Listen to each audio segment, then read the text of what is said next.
जय श्री राम। मैं रविंद्र शर्मा अपने यूट्यूब चैनल मेरे साथ देश की बात की मैं आप सभी का स्वागत करता हूं। आज हमारे साथ में हैं राष्ट्रीय हिंदू स्वयंसेवक संघ के अध्यक्ष माननीय अभय प्रताप जी और उसी संगठन के वक्ता हैं राष्ट्रीय स्तर के कमलेश उपाध्याय जी। वो हमारे साथ में हैं और हमारे साथ में आदरणीय केशव पंडित जी। तो आज हम चर्चा करेंगे जो इनका संघ है राष्ट्रीय हिंदू स्वयंसेवक संघ, उसके बारे में कि उस संघ की विचारधारा क्या है, वो कब बना था और किस उद्देश्य से वो बनाया गया था। तो मैं शुरुआत करूंगा अभय प्रताप जी से। अभय प्रताप जी, आपके लोकतंत्र और संविधान के प्रति क्या प्रतिबद्धता है आपके संघ की? आपका माइक बंद है, माइक बंद है आपका। माइक माइक चालू कीजिए, माइक चालू कीजिए।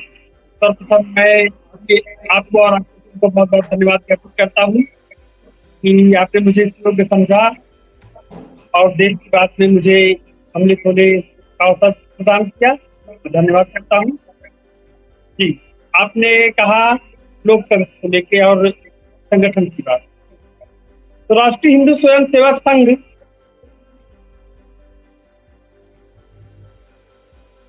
2 दिसंबर 2023 को स्थापना माँ गंगा की गोद प्रयागराज के पावन धरा में होती है। और स्थापना के पहले मैंने बहुत संगठनों में काम किया। मैं बजरंग दल में भी कार्यरत रहा और अंतर्राष्ट्रीय हिंदू परिषद में भी रहा। राष्ट्रीय हिंदू स्वयं सेवक संघ में मेरा 10 साल का कार्यकाल रहा। काशी प्रांत अध्यक्ष के रूप में मैं बजरंग दल में कार्य किया। काशी प्रांत अध्यक्ष के रूप में अंतर्राष्ट्रीय हिंदू परिषद में माननीय प्रवीण भाई कुकड़िया के साथ मैंने उनके सानिध्य में कार्य किया। और राष्ट्रीय हिंदू स्वयं सेवक संघ में बतौर प्रदेश अध्यक्ष मैं यहाँ पे कार्यरत रहा 10 सालों तक।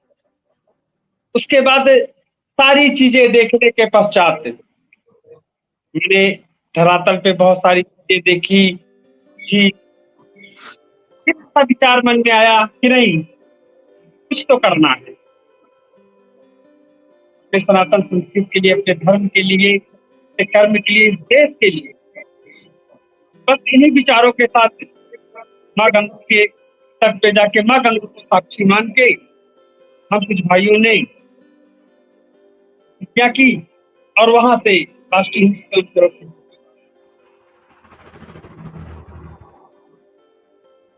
जी जी जी जी, धन्यवाद।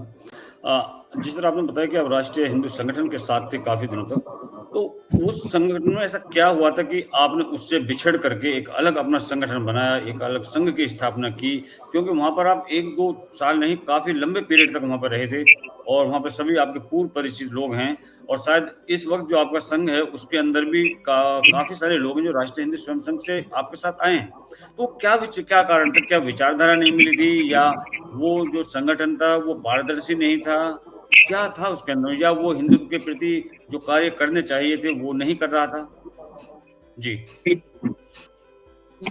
मैं किसी भी संघ या संगठन में टीका टिप्पणी करना नहीं चाहूंगा, इसलिए कि सभी हिंदुत्व के लिए अपना अपना कार्य कर रहे हैं। पर हाँ, जरूर हमारी विचारधारा नहीं मिली। अगर विचारधारा कहीं भी किसी व्यक्ति के लिए तो निश्चित है हम जहाँ पे इतने विगत वर्षों तक कार्य किए हैं तो निश्चित रूप से हम कार्य करते हैं। कहीं ना कहीं विचारधारा में कुछ ऐसी चीजें थी जिससे के कारण मुझे वहां से अलग होना पड़ा। और मेरे मन में कहीं ना कहीं बहुत ज्यादा दुख था कि जिस संगठन में कार्य किया हूँ, जो मेरा इतना बड़ा परिवार था और उस परिवार से अगर मैं तो मुझे बहुत खुश था मेरा भी मन, परंतु बस विचारधारा न मिलने की वजह से बात मुझे अलग हुआ। बहुत उचित कहा आपने, लेकिन 10 साल तक विचार मिलते रहे हों और 10 साल के बाद में अचानक एक दुर्भाव पैदा हो जाए एक दूसरे के प्रति मन के अंदर। क्योंकि देखिए, जब हम किसी संगठन को छोड़ते हैं, किसी समाज को छोड़ते हैं या किसी परिवार को छोड़ते हैं, तो वो इतना आसान नहीं होता उसको छोड़ना। कुछ ना कुछ वो दुविधाएं होती हैं आदमी के अंदर में, कुछ ना कुछ वो इस टाइप की भावनाएं होती हैं, इस टाइप के लोगों के बर्ताव हो जाते हैं कि उसको छोड़ना पड़ जाता है। मैं वही जानना चाह रहा हूँ कि वो आखिर ऐसी कौन सी चीज थी जिससे दो घनिष्ठ मित्र भी और दो सहयोगियों के बीच में इतनी बड़ी दरार खड़ी हो गई थी? मतलब जब कोई बीज रोपा जाता है उसको हम अपने अनुसार तैयार करते हैं। पहले मिट्टी को बनाते हैं, डालते हैं, उस पे समय समय पे पानी देना, खाद डालना, उसको अपने अनुरूप तैयार करते हैं। और जब वो एक जाके वट वृक्ष का रूप ले लेता है तो वो अपने अनुसार अपनी दिशाओं में वो फैलता है। बस मेरे कहने का जी तात्पर्य आप समझ रहे हो। मैं किसी भी संघ या संगठन की बुराई करने यहाँ पे पैनल पे नहीं आया, बस ये कहना चाहूंगा कि समय के साथ साथ सब सारी चीजें बदलती हैं, बहुत सारे ऐसे बदलाव होते हैं, कभी कभी मार्ग में बदलाव भी होता है, बहुत सारे स्वयं की विचारधारा सभी काम करना लोग प्रारंभ कर देते हैं। बहुत सारे कारण होते हैं जो व्यक्ति को कहीं ना कहीं विचारधारा नहीं मिलती। डॉक्टर केशव, जिस तरह से अभय प्रताप जी ने कहा कि कभी कभी विचारधाराएं नहीं मिलती हैं, तो क्या यही एक कारण नहीं है कि पूरे हिंदुस्तान के अंदर में, पूरे भारतवर्ष के अंदर में आप दोनों बस मित्र अपने माइक थोड़ा बंद कर लीजिए जिससे आवाज डिस्टर्ब ना हो। आप अपने माइक बंद कर लीजिए दोनों मित्र। तो ये जो कारण है, जो ये बता रहे हैं कि हमारे विचार नहीं मिले कुछ, क्या यही कारण नहीं है कि पूरे भारतवर्ष के अंदर में इतने सारे हिंदू संगठन पैदा हो रहे हैं?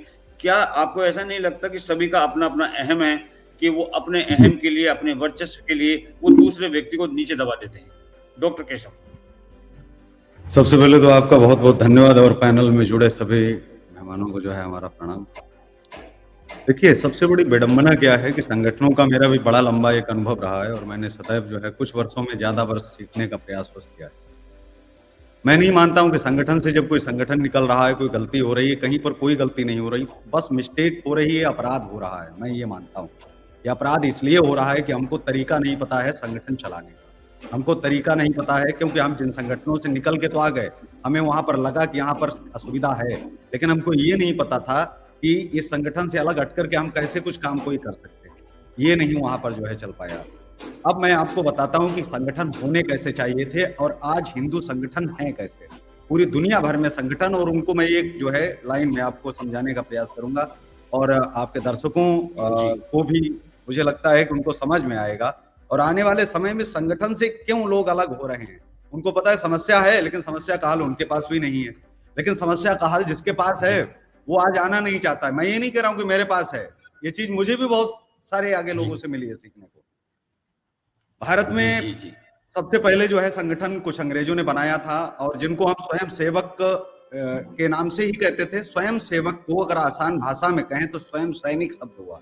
स्वयं सैनिक खुद में एक वो योद्धा है, ये एक युद्ध सबके विरुद्ध और अपने भी विरुद्ध। तो अपने आप हर एक व्यक्ति योद्धा तैयार किया जाए, ऐसे संघ को और ऐसी संस्था को जो है वो स्वयंसेवी संस्थाएं हुआ करती थी, स्वयं सैनिक संस्था हुआ करती थी। अंग्रेजों के बाद में नेताजी सुभाष चंद्र बोस टाइगर लीजन तैयार करते हैं भारत के अंदर, और टाइगर लीजन में चीजें क्या थी, सेम वैसी वर्दी पहनाना और उनका एक ड्रेस कोड निर्धारित करना और जरा सी कोई बातचीत पड़े तो इकट्ठे होना, उनका एक जो है पूरी तरह से उनकी एक तैयारी विचारधारा थी और सब कुछ उनका एक अलग। डॉक्टर भीमराव अंबेडकर ये तैयार करते हैं समता सैनिक दल, जो आज भी चल रहा है, 100 वर्ष उसने पूरे कर लिए हैं और उनका एक अपना ड्रेस कोड है। ठीक उत्तर प्रदेश के ट्रैफिक पुलिस की तर्ज पर उनका अपना एक ड्रेस कोड है और जिसको पहन करके लाखों जो है वो लोग सड़क पर उतर जाते हैं। उनके भी लोग बाहर संगठन बनाए हैं, लेकिन बहुत सारे लोगों ने नहीं बनाया। क्यों? एक चाह वर्दी की, एक चाह उनको ले गई आगे कि हम तो भैया बड़े पद पर हैं, कौन ये सीपी हैं, हम कौन है सीओ हैं, हम उसी में डीजीपी हैं, हम उसी में आईजी हैं। तो इतने बड़े बड़े पद जो है दे दिए। मुझे लगता है कि उन पदों को छोड़ करके लोग जाना ही नहीं चाहते। एक संगठन चलाने का ये तरीका हुआ। वर्दी ले ली तो अब उस वर्दी से अलग होने का मन ही नहीं करता, क्योंकि अपनी वाली कितनी वर्दी बेचेंगे, अलग संगठन बनाएंगे, हम कितनी वर्दियां बेच पाएंगे, वर्दी बेचेंगे, दुकानदारी करेंगे कि संगठन चलाएंगे। इससे बढ़िया तो यही है कि जिस संगठन में जुड़े हैं उसमें हम रहें। तो एक तो जो है जैसे हम कहें कि आज के दौर में एक बहुजनों ने एक अलग अपना संगठन बना लिया, जिसको डॉक्टर भीमराव अंबेडकर जी देख करके गए थे समता सैनिक दल। एक इन्होंने स्वयं सैनिक फौज बनाई है गुजरात के अंदर, जिसका काम है हर साल 2 लाख हिंदुओं को बौद्ध धर्म में कन्वर्ट करना। ये देखिए टारगेट, मतलब एक तरह से ये हिंदुओं को मालूम ही नहीं है कि टारगेट कौन करा रहा है। हम इस्लाम वो मुसलमान जब रहे हैं, वहां जो है हमारे अंदर ही छुरा घोंप के जो है वो बाहर निकाल रहे हैं। और उनका एक बाकायदा सैन्य दस्ता तैयार हुआ। वो लोग ड्रेस पहनते हैं कौन सी, ठीक आर्मी से मिलती जुलती है तो कहीं पुलिस से मिलती जुलती है, और बाकायदा वो चल रहे हैं, कोई रोकथाम नहीं है। अब आते हैं मुसलमानों का भी एक संगठन चल रहा है। संगठन तो बहुत सारे हैं, लेकिन एक संगठन जिस पर 5 साल के लिए बैन लगाया गया, नाम पीएफआई, पूरी दुनिया जानती है कि उस पर बैन लगाया गया। पीएफआई का काम क्या था? ठीक है, हथियार और टेरर उनको बाहर से मिला तो उसके कारण बंद हुआ, लेकिन उनका एक अपना ड्रेस कोड, उनका ये संगठन चलाने का एक तरीका कि उस संगठन से लोग अलग हो ही नहीं सकते। कैसे हो सकते हैं? वो एक ड्रेस, एक वर्दी जिसके साथ में वो लोग चल रहे हैं, और अचानक वो दूर होकर के अपनी जो है अपना संगठन नहीं बना सकते हैं। तो 2 संगठन हो गए। तीसरा सिखों का तो अपना चल ही रहा है, जो गुरु गोविंद सिंह से सेना बना गए थे, जो अकाल तख्त है, तो अकाल तख्त से उनकी जो सेना है वो चल रही है। नहीं, मैं थोड़ी बात मैं कंप्लीट मैं कंप्लीट कर रहा हूँ, उसी पर आ रहा हूँ आपके सवाल पर ही, क्योंकि ये सवाल बहुत जरूरी था। इसके लिए ये बात मैं 2 मिनट आपसे चाह रहा था कि इसको विस्तार से समझना बहुत आवश्यक है। इसके बाद में आते हैं आरएसएस पर। आरएसएस जो है वो है गड़बड़ झाला। वहां मुस्लिम भी हैं, सिख भी हैं, हिंदू भी हैं, ईसाई भी हैं, क्रिश्चियन भी हैं, वो सब हम आपस में चारों भाई। कांग्रेस का नारा वहां पर सार्थक हो रहा, वो कोई हिंदू संगठन नहीं है। हिंदुओं के संगठन करणी सेना, सुखदेव सिंह समय रहते अगर ऐसी ड्रेस अगर पहना के जाते, आज करणी सेना का नाम होता। हिंदुओं का एक संगठन आए और अपनी एक ड्रेस, एक वर्दी एक निर्धारित करे, कहे कि नहीं हम सब यही वर्दी पहनेंगे और एक वर्दी के नीचे रहेंगे, संगठन बनना बिगड़ना बंद हो जाएंगे। जो 2-4 अलग फूटेंगे भी तो उनकी समस्याएं जो है वो अपने आप हल हो जाएंगी, खुद का बंद करके फिर आ जाएंगे। यहाँ पर दिक्कत ये है कि एक भी सवर्णों का संगठन वर्दीधारी नहीं है, नहीं है, नहीं है, नहीं है, जिसे बनाने की बहुत बड़ी जरूरत है। जी धन्यवाद। जिस तरह से अभी डॉक्टर केशव कह रहे थे कि हमको संगठन बनाने की आवश्यकता, उसके अंदर उसके कुछ रूल्स रेगुलेशन होने चाहिए, उसकी एक वर्दी होनी चाहिए। तो कमलेश उपाध्याय जी, मैं आपसे जानना चाहूंगा कि समाज के साथ साथ ये बात एक संगठन की कह रहे हैं, लेकिन जिस संगठन का मतलब ही दूसरा समाज होता है, तो समाज के अंदर किन किन सुधारों की आवश्यकता है आज की तारीख में? क्योंकि जो संगठन से संगठन बनते जा रहे हैं, ये वही वाली बात है कि एक कांग्रेस होती थी पहले, उस कांग्रेस से दूसरी एक पार्टी निकली, उस पार्टी से 10 पार्टी निकली, 10 पार्टियों से फिर 10 पार्टियां निकली। तो ये तो वही हो रहा है। तो आखिर किन चीजों के सुधार की आवश्यकता है कि जिससे सारे संगठन एक हो जाएं, फिर से सभी की विचारधारा एक रहे? कहने के लिए तो आज भी सभी लोग कहते हैं कि हमारी सभी की एक ही विचारधारा, लेकिन मेरे को नहीं लगता कि सारे संगठनों की, जितने भी हिंदूवादी संगठन है, सभी की विचारधारा एक है, क्योंकि हर कोई अपने वर्चस्व के पीछे, अपने अहम के पीछे है। तो आप इस बारे में क्या कहेंगे? जी, सबसे पहले पैनल पर मौजूद आप सभी का बहुत बहुत आभार। और संभवतः मेरा ये पहला डिबेट है, तो इसमें हमें पार्टिसिपेट का अवसर मिला, इसके लिए बहुत सारा आभार। जहाँ तक मेरा विचार है, इसका एक बहुत ही सीधा सीधा उत्तर है। संगठन बहुत हैं, और संगठनों में जो लोग हैं वो अपनी व्यक्तिगत विचारधारा को संगठन में जब निहित करते हैं, तब निश्चित तौर पे संगठन की जो विचारधारा है वो अलग परिदृश्य की ओर हो जाती है, वो अलग एक रास्ता पकड़ लेती है। समाज में आज की जो मूलभूत जरूरतें हैं, सबसे बड़ी चीजें हैं अगर हम चर्चा करें तो वो होती है कि हमारा अपना जो फ्यूचर है, बच्चों का भविष्य जो बच्चों का है, उसमें आप देखें कि आज की जो शिक्षा नीति है, आज संस्कृति से जुड़े हुए सनातनी संस्कृति विचारधारा कितने बच्चे जानते हैं? बच्चों के अंदर हम आजकल मॉडल शिक्षा देने की का प्रयास कर रहे हैं। हम भेज कहाँ रहे हैं उनको पढ़ने के लिए? कॉन्वेंट स्कूलों में हम भेज रहे हैं, जहाँ भारतीय पद्धति है ही नहीं। हम उन्हें पाश्चात्य संस्कृति की चीजों को हम उनके ऊपर थोपते जा रहे हैं। हमारा समाज आज कहाँ जा रहा है? यह आपने जो प्रश्न अभी आपने जो पूछा है, बहुत बड़ा प्रश्न है, और निश्चित तौर पे सभी संगठनों के लिए यह एक मंथन का विषय है। क्योंकि हमारा जो युवा पीढ़ी है, युवा पीढ़ी को आज पता ही नहीं है कि हमारे पूर्वज जो हैं उन्होंने किस प्रकार से हमारे सनातनी संस्कृति को संरक्षित किया हुआ है, किस प्रकार से अब हमारे जो पूर्वजों में जिस प्रकार से हमारी आस्था को लेकर के उनके मन में रहता था, भगवान कौन है, किस प्रकार से हमें भगवान की पूजा करनी चाहिए, किस प्रकार से हमें हमारे जो अतिथि आते हैं उनके साथ सत्कार करना चाहिए, किस प्रकार से हमें हमारे बड़े बुजुर्गों का सत्कार करना चाहिए, ये सब संस्कृति पूरी तरीके से लोप हो चुकी है। तो आज की जो जरूरतें हैं निश्चित तौर पे इनसे निहित है, क्योंकि कल जो हमारा है वो इन्हीं के साथ जुड़ा हुआ है। ठीक इसी प्रकार से अगर हम चर्चा करें कि आज की जरूरतों में शिक्षा जिस प्रकार से उन्हें तोपी जा रही है, हम आप अगर समझें कि पृथ्वीराज चौहान जी की 5 पीढ़ियां किसी को 1 पीढ़ी नहीं याद है, 5 पीढ़ी छोड़ दीजिए। महाराणा प्रताप जी की 1 पीढ़ी किसी को याद नहीं है, लेकिन आप पूछ लीजिए अकबर की 5 पीढ़ी या 7 पीढ़ियां याद हैं। कहीं ना कहीं इसमें सुधार की गुंजाइश है, और सुधार की गुंजाइशों के मद्देनजर ही हम सभी जितने भी संगठन हैं उन्हें इस बात का मंथन करना चाहिए, एक मंच पर आना चाहिए, और इसको चाहे सरकार से हो, चाहे हमारी जो कॉन्स्टिट्यूशन बनी हुई है उसमें अगर हमें सुधार की गुंजाइश है तो उस पर करने का अवश्य प्रयास करना चाहिए, जहां तक मेरा विचार है। धन्यवाद, बहुत बहुत आदरणीय। अभय प्रताप जी, आपका जो संघ है इसके अंदर में महिला, पुरुष, किन्नर, जवान, बुजुर्ग, बच्चे सभी जुड़े हुए हैं। विशेषता आपका जो संघ है ये महिला और बाल विकास, बच्चों के विकास के लिए, महिलाओं के लिए, क्योंकि ये 2 चीजें, महिलाएं और बच्चे, हमारे समाज की आधारशिला होते हैं। माँ जो होती है वो बच्चे का पहला स्कूल होती है, और जो बच्चे होते हैं वो हमारे राष्ट्र की संपत्ति होते हैं, क्योंकि भविष्य में वही इस राष्ट्र को संभालेंगे। तो आपका इन दोनों के जो विकास है, इसके लिए संघ आपका क्या कार्य कर रहा है? सर्वप्रथम तो मैं ये कहना चाहता हूँ कि राष्ट्रीय हिंदू स्वयं सेवक संघ का उद्देश्य ही पवित्र हिंदू धर्म, हिंदू संस्कृति, हिंदू समाज, इन सारी चीजों के लिए कार्य कर रहा है। जैसे कि हम अपने बच्चों को सबसे बड़ी, मैं बार बार अपने डिबेट के बैठकों में हर जगह पे कहता हूँ कि अगर हम अपने बच्चों को नैतिकता से नहीं जोड़ेंगे तो स्वतः अनैतिकता की तरफ झुक जाएंगे।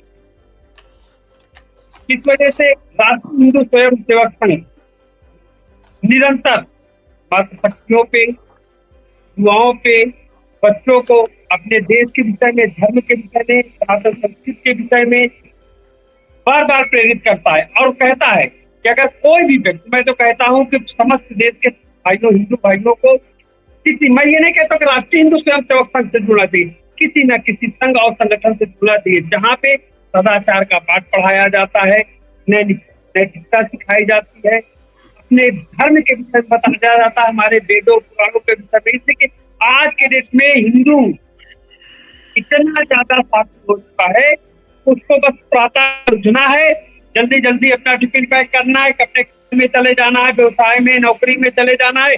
उसके बाद जब वहां से वापस आता है, पड़ोस में क्या हो रहा है उससे कोई मतलब नहीं होता है। ऐसा नहीं होना चाहिए। समाज से जुड़े रहना चाहिए, अपने धर्म से, अपने संस्कृति के सहभागी बनना चाहिए। राष्ट्रीय हिंदू स्वयं सेवक संघ निरंतर महिलाओं को लेके, बच्चों को लेके धरातल पे, प्रयागराज की बात करते हैं और अन्य जिलों की बात करते हैं, निरंतर हम लोग धरातल पे हर रविवार को बैठक करते हैं। उसमें महिलाओं की भी बराबर मातृशक्तियों की सहभागिता होती है, युवाओं की सहभागिता होती है।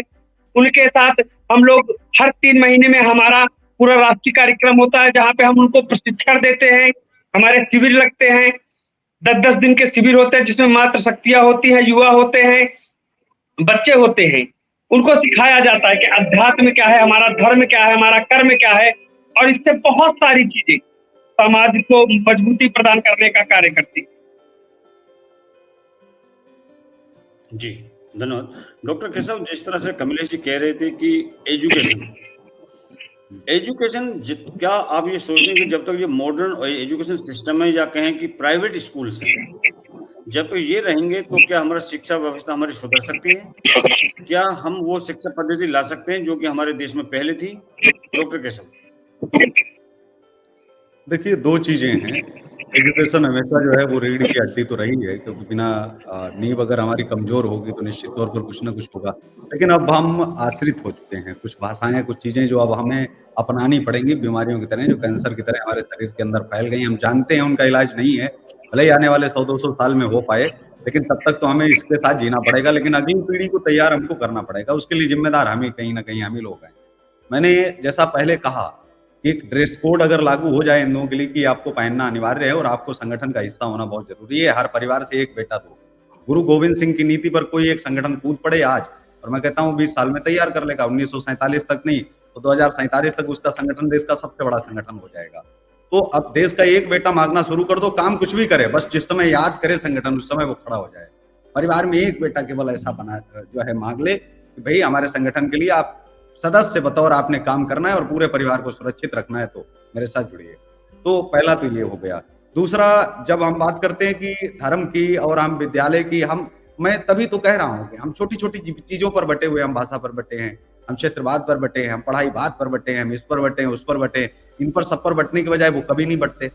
वो अगर पढ़ेंगे ना, वो मैं ये कह रहा हूँ कि वो अगर इंजीनियर भी बनेंगे तब भी उनके दिमाग में दंगा और जो है वो चलेगा आतंकवाद।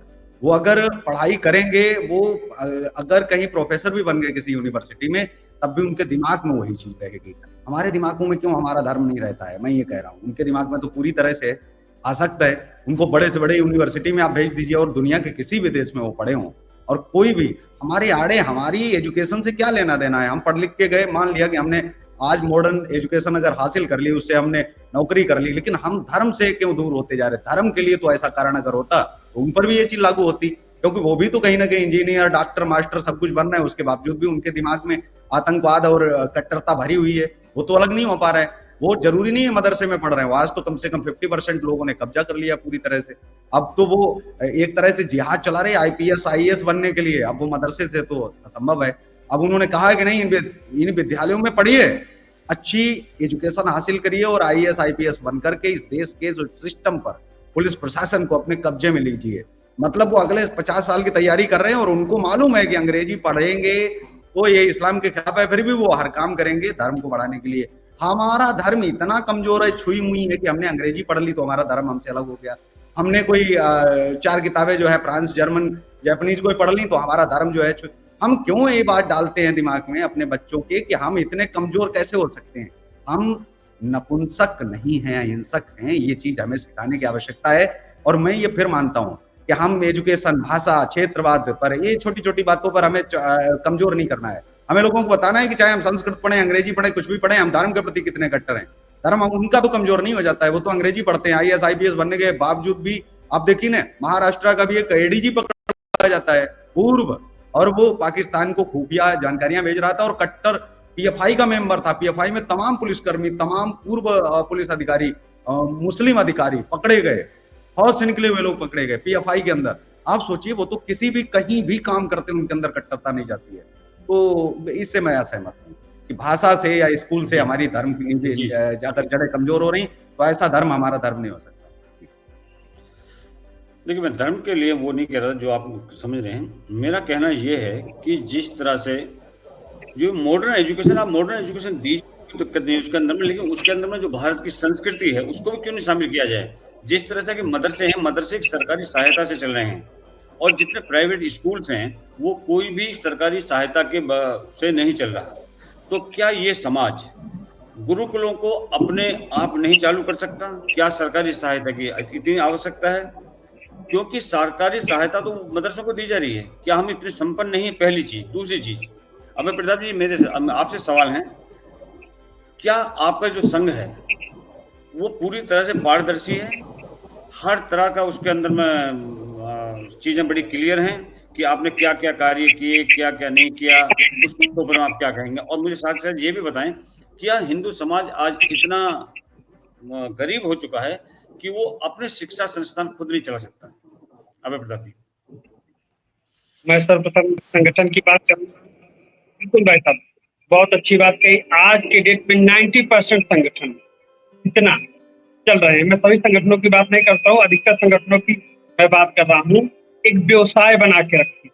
आज हिंदू क्यों नहीं जुड़ना चाहता है? मैं कह रहा हूँ, मुझे इस चीज का तकलीफ है, इसलिए कि मैं भी एक संगठन का राष्ट्रीय अध्यक्ष। परंतु ये सत्य है कि किसी न किसी रूप में हमें इस सत्य को भी स्वीकार करना पड़ेगा कि हिंदू अपना एक व्यवसाय बना के रख दिया है। घर घर लोग संगठन खोल के बैठ गए हैं एक व्यवसाय के रूप में।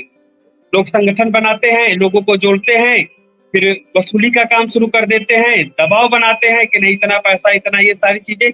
सर्वप्रथम ये चीजें बंद होनी चाहिए। अपनों को छलना बंद होना चाहिए संगठन के नाम पे। सबसे बड़ी बात मैं ये कहना चाहूँगा, संगठन के नाम पे खुद का शोषण होना, अपने भाइयों का शोषण होना बंद होना चाहिए। पहली बात, जितने छोटे मोटे संगठन चल रहे हैं 90% चीजें यही हो रही है। इस वजह से अच्छे संगठनों में भी लोग अब जुड़ना पसंद नहीं करते हैं। इसलिए वो कहावत है ना कि दूध की जली बिलारी छाछ भी फूंक फूंक के पीती है। तो इस वजह से। दूसरी बात, राष्ट्रीय हिंदू स्वयंसेवक संघ इतनी क्लियरिटी, इतनी पारदर्शिता के साथ कार्य करता है। कोई भी व्यक्ति 1 रुपए का भी वो डोनेशन करता है, उसके लिए एकदम स्पष्ट तुरंत वहां से पत्र जारी होता है, धन्यवाद पत्र जारी होता है, कितने अमाउंट दिया, वो पूरे एक कुटुंब ऐप के माध्यम से सबके पास वो पहुंच जाता है। दूसरी बात, हर 3 महीने में अकाउंट का पूरा स्टेटमेंट सभी कार्यकारी के सामने उसको प्रस्तुत किया जाता है। साल में जब भी हमारी स्थापना दिवस होती है, 2 दिवसीय कार्यक्रम का आयोजन करते हैं। जितना आय हुआ है संगठन का, साल भर में कितना व्यय हुआ है, 1-1 रुपए पारदर्शिता तो विथ रसीद वहां पे सभी के समक्ष रखा जाता है। कोई घर हो, परिवार हो, संघ हो, संगठन हो, जब तक पारदर्शिता नहीं रहेगी, एक दूसरे पे दृढ़ संकल्पित और विश्वास नहीं रहेगा, तब तक न घर चल सकता है, न परिवार चल सकता है, न मित्रता चल सकती है, कुछ नहीं चल सकता है। ये महत्व। कमलेश जी, सुना है कि कुछ अफवाहें होती हैं, जो ये अफवाहें होती हैं उनको आप किस तरह से लेते हैं? जैसे एक अफवाह चली हुई है कि राष्ट्रीय हिंदू स्वयंसेवक संघ ने अपने जो राष्ट्रीय संरक्षक थे आपके, वो उनके साथ और बहुत सारे लोगों को अपने अहम की वजह से या किसी दुर्भावना से ग्रसित होकर के आपने निष्कासित कर दिया था। अगर यही चीजें रहीं या यही बाकी संगठन भी अगर यही कर रहे हैं, तो कहीं ना कहीं यही चीजें आती हैं कि जिससे आदमी या तो स्वतः ही निकल जाता है या उनको निष्कासित कर देते हैं। क्या आपको लगता है कि ये चीजें वो नहीं है कि जो नहीं होनी चाहिए किसी भी परिवार के अंदर, किसी भी संघ के अंदर? कमलेश जी। जी जी जी, देखिए, सबसे बड़ी बात है कि पारदर्शिता की बात जो आपने की है, हम सभी कार्य को पूर्ण निष्ठा से करने का प्रयास करते हैं, और व्यक्ति जो हमारे साथ में जुड़ता है, चाहे वो हमारा छोटा सा कार्यकर्ता हो और चाहे वो राष्ट्रीय स्तर का पदाधिकारी हो, हमारे लिए सर्वप्रथम समान है। और दूसरी चीज ये है कि अगर उनके मन में इस प्रकार से विचार आते हैं कि हमें संगठन को शोषित करना है, या संगठन के आड़ में हमें कुछ और भी कार्य करने हैं, या संगठन के आड़ में रह करके हमें किसी भी प्रकार से अपने व्यक्तिगत हित को ऊपर करना है, तो निश्चित तौर पे वहां पर उनकी मंशाएं पूरी नहीं होती हैं।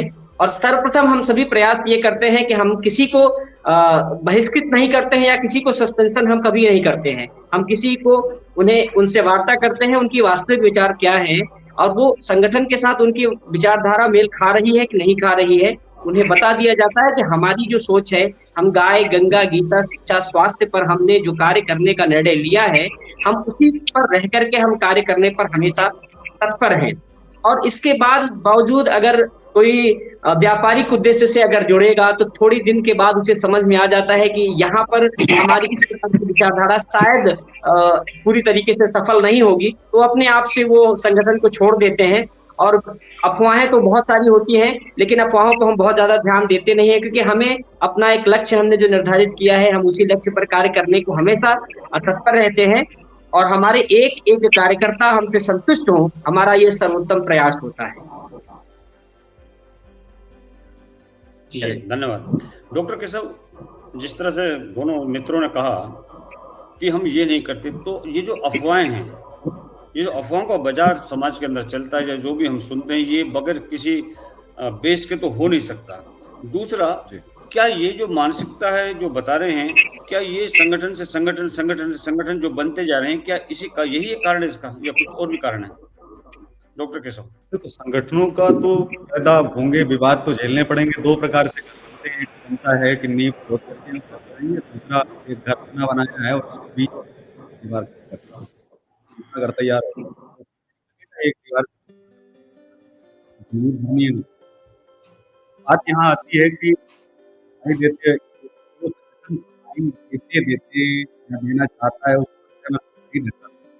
सफाई देने पर भगवान कृष्ण अगर अपने जीवन में आते, तो मुझे लगता है कि वो अपने जीवन में कोई काम ही नहीं कर पाते, 125 वर्ष तक सफाई ही देते रहते। जरूरत ही नहीं आपको, आप कर रहे हो ना, भला बात खत्म हो गई। हम और हमारा ईश्वर जानता है। सामने वाला आरोप लगा रहा है, तो उसने तो राम जी को भी नहीं छोड़ा, भगवान परशुराम को भी नहीं छोड़ा, और कृष्ण को भी नहीं छोड़ा। हम सनातनी हैं, हम उनके बच्चे हैं, हमारे ऊपर आरोप नहीं लगेंगे, किसके ऊपर लगेंगे? और जो आरोप लगा रहे हैं वो कितने दूध के तुले। लेकिन मैं एक चीज और कहूँ कि संगठन थोड़े बहुत अपने काम बदलें। जैसे मैं काम, ये तो मैंने जैसे एक ड्रेस कोड दिया, मैं एक काम आपको बताता हूँ, इसको भी करना चाहिए। जैसे भारत के 8 लाख मंदिर हैं, और जिन 8 लाख मंदिरों का हर साल कम से कम 5 साल में 10-12 लाख करोड़ का तो कर जाता ही जाता है। 44 लाख करोड़ तो टोटल बजट है, 10 लाख करोड़ अकेले मंदिरों से जाते हैं। मतलब चौथा पाया जो है वो भारत के मंदिरों पर टिका हुआ है। और उस मंदिर से भी जो हज जाते हैं उनकी उन राक्षसों के लिए सब्सिडी जो है कहाँ से निकलती है? यही हिंदू जो पैसा देते हैं। मतलब जो आप पुण्य कमा रहे हो वो पुण्य नहीं कर रहे हो, पाप कर रहे हो कहीं ना कहीं। तो गाय खा रहे हैं, उन लोगों के मकान बन रहे हैं, उनको फ्री की जो योजनाएं जो मुख्यमंत्री निकालते हैं हर राज्य में, वो कहाँ से पूरा करते हैं आप जो चढ़ावा चढ़ाते हो मंदिरों में? तो एक तो ये आग्रह होना चाहिए और राष्ट्रीय अभियान ये होना चाहिए कि जो वो हिंदू हो ही नहीं सकता जो मंदिरों में चढ़ावा चढ़ाता है, सीधी सी बात है। आप पुजारी को दे दीजिए, कोई समस्या नहीं है, बड़े मंदिरों में किसी को देने की जरूरत नहीं है। एक तो इनमें जो चढ़ावा चढ़ाते हैं वो हिंदू नहीं, कहीं ना कहीं राक्षसी प्रवृत्ति को या चीजों को बढ़ावा दे रहे हैं बिल्कुल साफ तौर पर। अगर ये सरकार में पैसा नहीं जाए, ना हज को सब्सिडी जाए, और नहीं जो है जो लोग जो गाय खाते हैं और जो बड़ा बाहर निकल के आते हैं, ये लोग जो है भौंक नहीं पाएंगे, चिल्ला नहीं पाएंगे। हिंदुत्व की कमजोर नसों में केवल मैं ये कह रहा हूं, कुछ करने की जरूरत नहीं, थोड़ा रिसर्च करने की जरूरत है और बस उस पर काम करना शुरू कर दो। सेना तो जोड़ो ही जोड़ो, अगर जो न जुड़ पाए उसे अपील करो, घर में रह के इतना तो कर ही सकते हो भाई। अगर आप ये भी नहीं कर सकते हो फिर आप नाम के आगे लगाना बंद कर दीजिए, खुला ऐलान, ठीक है। तो मैं ये कह रहा हूं कि मंदिरों में चढ़ावा अगर बंद हो जाए तो ये 40% जो प्रजाति है घूमती है ना, जो अभी बहुत ज्यादा अभी आकर के जो गंगा जमुनी तहजीब देते रहते हैं, उनका नंबर आता है तो बंद हो जाते हैं। मैंने कहा कि एक भी मस्जिद आप दिखा दीजिए जहां हनुमान चालीसा का पाठ हुआ हो, नहीं, लेकिन हम तो बहुत सारे मंदिर आपको दिखा देंगे जहां आप अजान कुरान और सब कुछ जो है करने पर आमादा रहते हैं। तो बात वहीं फिर आ जाती है कि जो हज की सब्सिडी में पैसा जा रहा है किसका जा रहा है? हिंदुओं का। आप चढ़ाओ पैसा, 10 लाख करोड़ अगर आपके जा रहे हैं 5 साल में, 8 लाख मंदिरों का पैसा विभिन्न राज्य सरकारें ले रही हैं। इसे बंद करने के लिए जरूरी है कि सारे संगठन एकजुट हो जाएं और सीधा सा कहें मंदिरों में दर्शन करो, बस पैसा नहीं देना है। क्योंकि पैसा आप दे रहे हो तो गौ माता की हत्या के लिए पैसा दे रहे हो, अपनी माँ की हत्या के लिए। तो गौ गीता गंगा की कसम दिलवाएं, शपथ दिलवाएं, उनको कहें मंदिर में पैसा नहीं चढ़ाना है। जी, धन्यवाद आदरणीय। अभय प्रताप जी, एक तो ये मैं जानना चाहूंगा कि आजकल देखिए मॉडर्न जमाना है, हर चीज में टेक्निक की आवश्यकता पड़ रही है। एक तो ये जो टेक्निक है, चाहे वो कोई सा भी सोशल मीडिया प्लेटफॉर्म हो, चाहे कुछ भी हो, वो जो ये जो चीजें हैं, इसका दुरुपयोग अगर कोई आपके संघ का व्यक्ति करता है, क्योंकि आपका संघ भी ज्यादातर कुटुंब ऐप के ऊपर है और उसके ऊपर में बहुत सारे माल प्रैक्टिस होते हैं। एक तो उसको रोकने के लिए आप क्या कर रहे हैं? दूसरा, जो साइबर सुरक्षा है, उससे क्या होता है कि एक दूसरे की जो सूचनाएं होती हैं, चाहे वो संघ की सूचनाएं, चाहे व्यक्तिगत सूचनाएं, वो दूसरे के हाथों में चली जाती हैं। दूसरा, जो रोजगार सृजन है हिंदू समाज के लिए, आज आप देख रहे हैं किसी भी आप क्षेत्र में चले जाएं, वहां पर ज्यादातर सब्जी वाले, फल वाले, नाई, मोची, जितने भी हैं, ये हिंदू समाज का जो रोजगार है इस दूसरे वर्ग ने छीन लिया है। इसके लिए आप क्या कर रहे हैं कि आपको नए स्टार्टअप भी शुरू कर रहे हैं अपने संघ की तरफ से? आदरणीय अभय प्रताप जी, आपका माइक बंद, आदरणीय माइक बंद है आपका माइक बंद है अभय प्रताप जी, आपका माइक बंद है। बहुत बहुत उत्तम प्रश्न आपका आदरणीय। बहुत राष्ट्रीय हिंदू स्वयं सेवक संघ इन कार्यों के लिए बहुत तत्परता से कार्य कर रहा है। राष्ट्रीय हिंदू स्वयं सेवक संघ का एक एक कार्यकर्ता स्पष्ट रूप से सबको ये ज्ञात है कि कहीं भी किसी भी बाजार में जाता है, कहीं भी मार्केट जाता है, कुछ भी खरीदने जाता है, तो सर्वप्रथम हम लोगों का पहला दायित्व यही होता है कि हम किसी बेधर्मी के दुकान से 1 रुपए का सामान नहीं खरीदेंगे। इसका उदाहरण मैं आपको देता हूँ। अभी कुछ दिन पहले की बात है, हमारी एक बहन मातृशक्ति थी, वो बच्चे को कपड़ा लेना था और वो भाई कपड़ा लेने के लिए मार्केट में, जब मार्केट में उन्होंने कपड़ा खरीदा और QR कोड में जब स्कैन किया तो उसमें मोहम्मद सफी लिख के आया। उन्होंने वहीं पे रोक दिया, बोले भैया थोड़ी देर बाद आती हूँ मैं कपड़ा लेने, और उन्होंने वहां से कपड़ा नहीं खरीदा। इसको हम लोग प्रमुखता से चला रहे हैं, आर्थिक बहिष्कार का रूप दे रहे हैं कि हमें इन बेधर्मियों का आर्थिक बहिष्कार करना है। और संघ का हर एक पदाधिकारी इस बात के लिए प्रतिबद्ध है।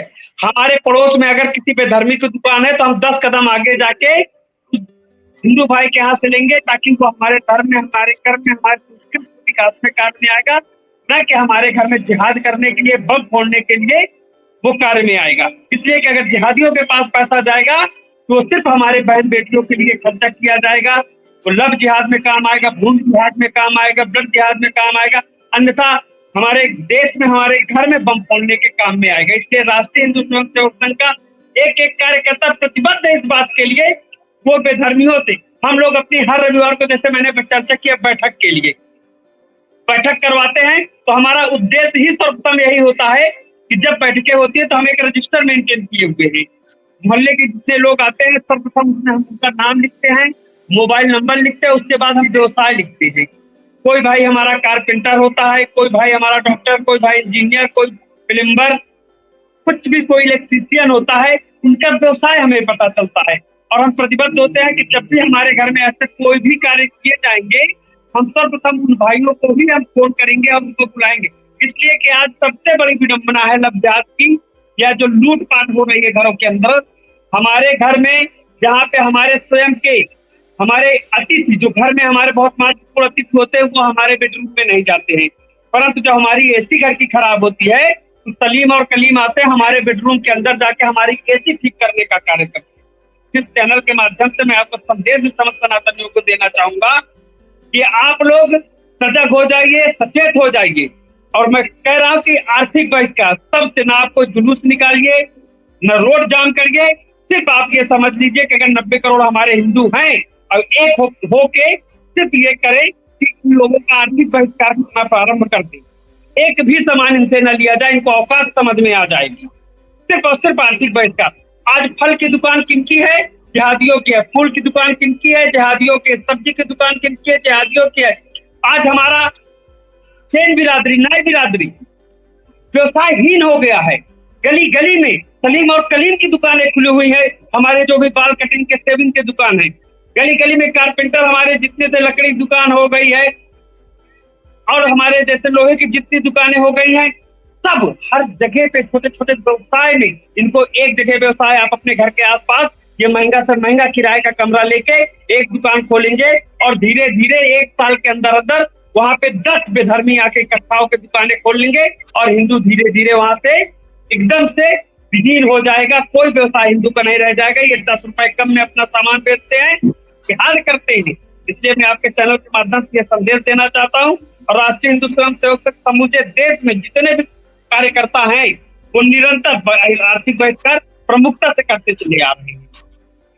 जी अनिल, मैं एक चीज और कहना चाहूँगा कि क्या हमने कभी ये विचार करा है कि जो ये देखिए हम बहुत ज़्यादा कहते हैं जिहादी हैं, ये मुस्लिम हैं, ये हैं, लेकिन मैं ये पूछना चाहूँगा कि आखिर वो क्या कारण है कि ये लोग अपने बिजनेस का, अपने दुकान का, अपने प्रतिष्ठान का नाम ज़्यादातर हिंदुओं के नाम पर रखते हैं। अब ये मत कहना कि ये इसकी वजह से, हिंदुओं का नाम रखने की वजह से इनका बिजनेस चलता है, नहीं। दूसरा, क्या जो आप बता रहे हैं कि ये जो जितने काम है ये सब हिंदुओं ने छोड़ दिए, तब इन्होंने मुसलमानों ने ले लिए, तो क्या इसके लिए आप मुसलमानों को दोषी मानते हैं? हिंदू दोषी नहीं है। हिंदुओं को आज की तारीख में व्हाइट कॉलर जॉब चाहिए। उनको नहीं लगता कि हिंदुओं को ये छोटे काम करने में बड़ी शर्म आती है, ये मेरा मानना है।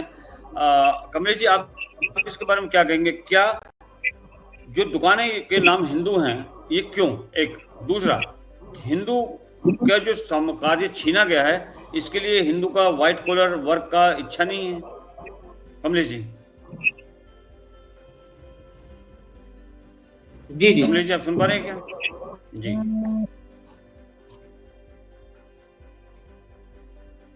कमलेश जी। डॉक्टर केशव, शायद उनसे हमारा, कमलेश जी आप मेरे को सुन पा रहे हैं क्या? शायद कमलेश जी से हमारा संबंध टूट गया है। डॉक्टर केशव, मैं आपसे जानना चाहूँगा कि जो मुसलमानों के प्रतिष्ठानों के नाम है या बिजनेस के नाम है, वो हिंदू नामों के ऊपर क्यों है? पहला, ये कारण नहीं बताना कि भाई ये नाम इसलिए कि हिंदुओं का नाम रखने से इनका बिजनेस ज़्यादा होता है, नहीं, ये एक्सेप्टेबल नहीं है, क्योंकि ये थ्योरी बहुत पुरानी है और मेरे को नहीं लगता कि ये इस टाइप से होगा। दूसरा, जो हिंदुओं के कार्य छीने गए हैं, चाहे वो सब्जी का, फल विक्रेता है, चाहे नाई का है, चाहे मोची का काम है, ये जो इन्होंने ले लिए हैं, तो इसमें आपको ये नहीं लगता कि हिंदुओं को आज सिर्फ व्हाइट कॉलर वर्क ही चाहिए? डॉक्टर केशव। बात ये है, मैं फिर वहीं आता हूँ कि शुरुआत जो है हमारी जो नींव है वो बड़ी कमजोर है। एक्चुअली नाई भाइयों की गलती भी नहीं थी, उनको बताया गया, पंडित और जो ब्राह्मण और जो क्षत्रिय हैं तो हमेशा से राज करते आए हैं और आपका बड़ा दोहन किया है, और हम आपको चल के ब्राह्मण बना देंगे, मौलाना बनाएंगे आप, और बैठे बैठे खाना आप जो है मस्जिद में। तो बस वो उसी बहाने ले गए और मस्जिद के पीछे जो है, मदरसे के पीछे जाकर के छोड़ दिया, और इनकी दुकानें जो थी वो सब कब्जा कर ली। तो आज ये हाल हो गया, ना घर के रहे ना घाट के।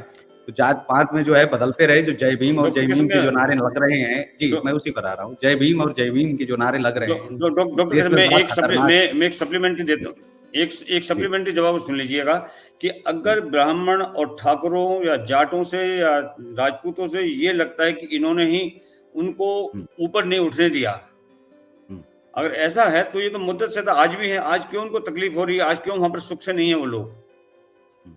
आज क्या कष्ट है। अगर ब्राह्मण ठाकुर जाट गुर्जर ये अगर गलत बता रहे थे या इनको कुछ नहीं कर रहे थे तो आज उनकी वहां क्या हालत है। उसका मंडल जो गया था कानून मंत्री पाकिस्तान, उसका हाल देखा होगा आपने।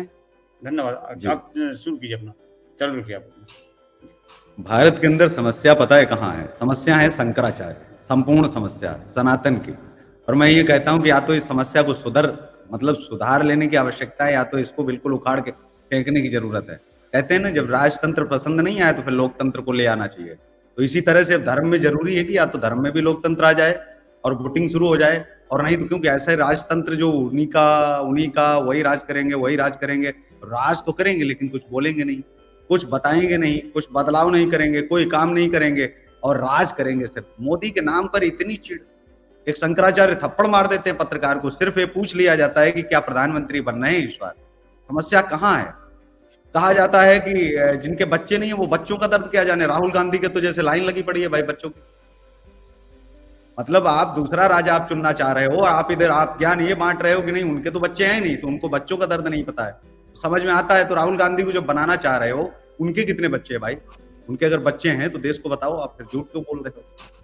मैं फिर वहीं पर आता हूं, मैं ये कहता हूं कि नींव हमारी कमजोर नहीं होनी चाहिए। हमें समाज में गुरु गोविंद सिंह वाली एक जो है उनकी तरह हमें चलना होगा, वीर शिवाजी की तरह चलना होगा।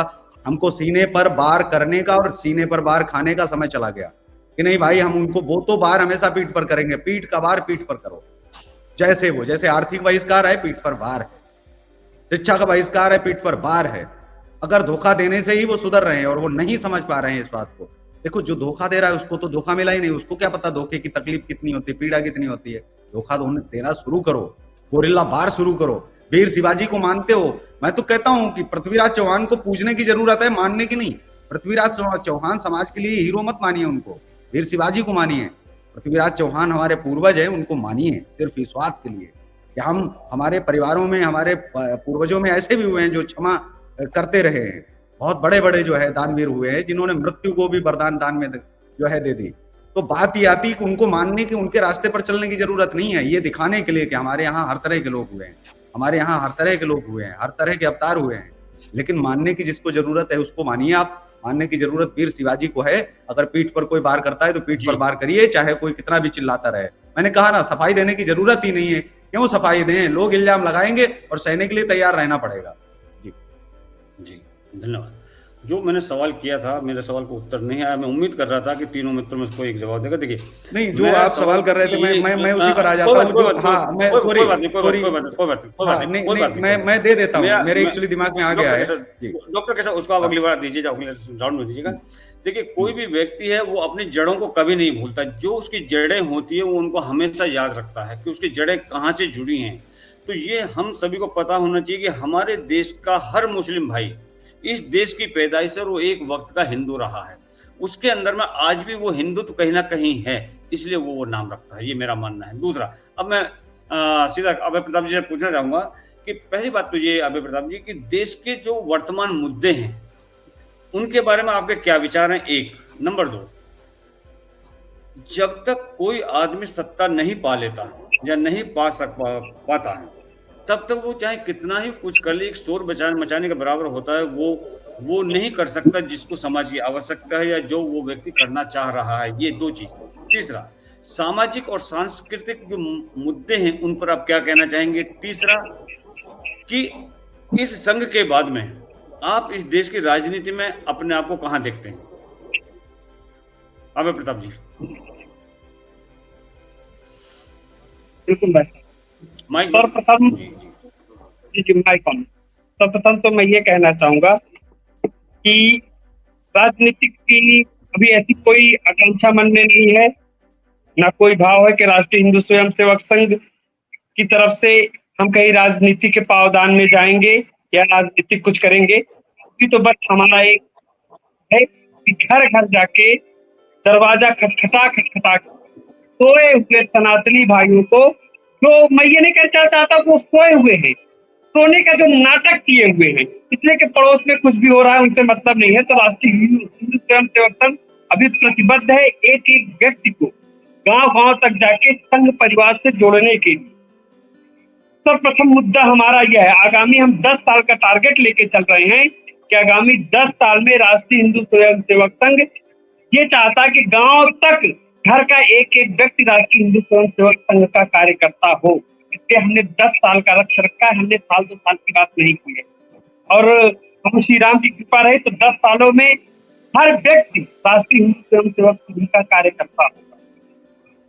और मैं एक बात कहना चाहूंगा, ये मैं क्यों कह रहा हूं कि हर व्यक्ति को संघ से जुड़ना चाहिए और राष्ट्रीय हिंदू स्वयं सेवक संघ का कार्यकर्ता होना चाहिए कि 75 सालों में 1947 में देश आजाद हुआ, और जब 1947 में देश आजाद हुआ तो मात्र 3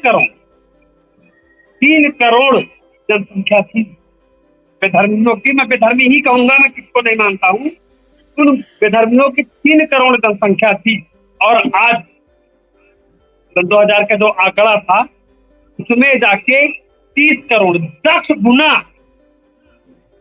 गुना ज्यादा संख्या बढ़ी है। अब आप ये सोचिए, तो विकार नहीं कर रहे हैं, सबको लग रहा है कुछ नहीं, सब भाईचारे की बात कर रहे हैं, गंगा जमुनी तहजीब की बात कर रहे हैं, और कह रहे हैं कि नहीं सांप्रदायिक कह रहे हैं, घर घर में ठूस के दिया गया है। 75 सालों में हमें संभाव का पाठ पढ़ाया जा रहा है। अब आप विचार करिए कि आने वाले 30 सालों में क्या स्थिति होगी देश के। हमारे बच्चों के लिए सच्ची पानी के लिए शब्द नहीं मिलेगी, बहुत कड़वी बात है इस संगठन के माध्यम से। सबसे महत्वपूर्ण, मेरे पास टाइम की कमी है, अभी टाइम मेरा पूरा होता जा रहा है। मैं आपसे एक निवेदन करना चाहूंगा, ये पूछना चाहूंगा कि जो लोग आपकी नीतियों से या स्वतः ही उनकी अपनी नीतियों से जो संघ को छोड़कर चले गए अपने आप से, या जिनको आपने निकाला, अगर भविष्य में कभी वो आना चाहें या आपको कुछ ऐसा विचार है कि आप उन लोगों को वापस लाना चाहेंगे, थोड़ा जल्दी से अपना रिएक्शन दीजिए। राष्ट्रीय हिंदू स्वयं सेवक संघ किसी को सैलरी नहीं देता है। राष्ट्रीय हिंदू स्वयं सेवक संघ का मतलब है स्वयं से सारी चीजों को करना, और हमारा हर भाई देश के किसी भी कोने में अगर धर्म से वो हिंदू है तो संघ का सदस्य सदैव उसका स्वागत है। राष्ट्रीय हिंदू स्वयं सेवक संघ का कोई भी भाई, परिवार में छोटी मोटी चीजें होती रहती हैं, हर घर में छोटी मोटी चीजें होती हैं, जब भी कोई भाई आना चाहता है उसका स्वागत है, उसी रूप से वो आए और अपने कार्य करे। मैं जाते जाते एक संदेश और आपके माध्यम से, चैनल के माध्यम से कहना चाहूंगा समस्त हिंदुओं को कि रोटी कपड़ा मकान के साथ साथ हिंदुओं धर्म की चिंता करो। रोटी कपड़ा मकान के साथ साथ हिंदुओं धर्म की चिंता करो, क्योंकि जहां धर्म कमजोर होता है वहां रोटियां छीन ली जाती हैं, कपड़े फाड़ दिए जाते हैं और मकान तोड़ दिए जाते हैं। धन्यवाद आदरणीय, धन्यवाद। मैं डॉक्टर केशव अंत में चाहूंगा कि डॉक्टर केशव कुछ कहना चाह रहे थे, वो बीच में रह गया था, तो जल्दी से डॉक्टर केशव आप अपनी बात पूरी कर लीजिए। डॉक्टर केशव, एक्चुअली जो आपने बताया कि ये अपनी दुकान मकान और इनके सबके नाम किस आधार पर रखते हैं, ये नाम रखने से नहीं हिचकते। मैंने पहले भी कहा है कि इनको भाषाओं से मतलब नहीं है, ये किसी भाषा से प्रेम नहीं करते, इनकी हर भाषा इनकी अपनी है, इनको भाषा से मतलब है ही नहीं, इनको आपके नाम से भी कोई मतलब नहीं है। इनको जरूरत पड़ेगी अपना नाम सूरज भी रख लेंगे, जरूरत पड़ेगी तो अपना नाम राम भी रख लेंगे, कुछ भी नाम रख लेंगे। आपको जो है अपना धर्म और उसका जो गजवाए हिंद जो इनके दिमाग में चल रहा है वो साफ कहता है कि कोई क्षेत्रवाद नहीं है, आपकी कोई सीमा रेखा नहीं है, दुनिया के किसी भी कोने से अगर है, कलमा पढ़ा है, वो आपका भाई है, ये इनके दिमाग में भरा जाता है।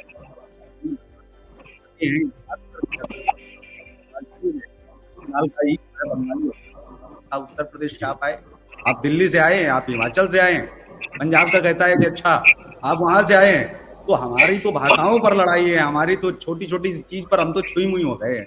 हमें तो इस तरह से भर दिया गया कि अगर मोहल्ले में लड़ाई हो रही हो तो हम ये अपने बच्चे को कहते हैं कि भाई उधर से मत जाना, अगर उधर से गया तो समझ लेना, अरे वो लड़ाई नहीं देखेगा, कुछ नहीं देखेगा तो कल को भागेगा ना लड़ाई देख करके, क्योंकि उसके माँ बाप ने शुरुआत से सिखाया है बेटा लड़ाई नहीं देखनी है, लड़ाई के पास से नहीं गुजरना है। क्यों नहीं गुजर रहा है, किस लिए नहीं गुजरना है, लड़ने जा रहा है क्या, देखेगा तो सही, सही और गलत देखेगा नहीं तो विरोध कैसे करेगा, क्या पता वहां उसका बाप पिट रहा हो, पता चले माँ ने सिखाया कि उधर से निकलना नहीं, अगर वो निकला होता तो बाप बच जाता।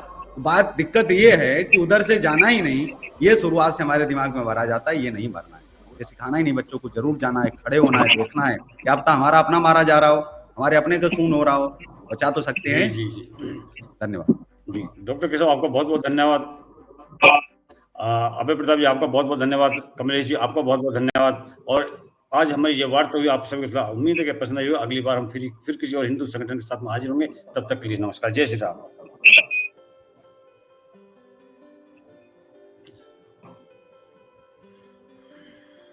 जी डॉक्टर साहब कैसे हैं डॉक्टर साहब?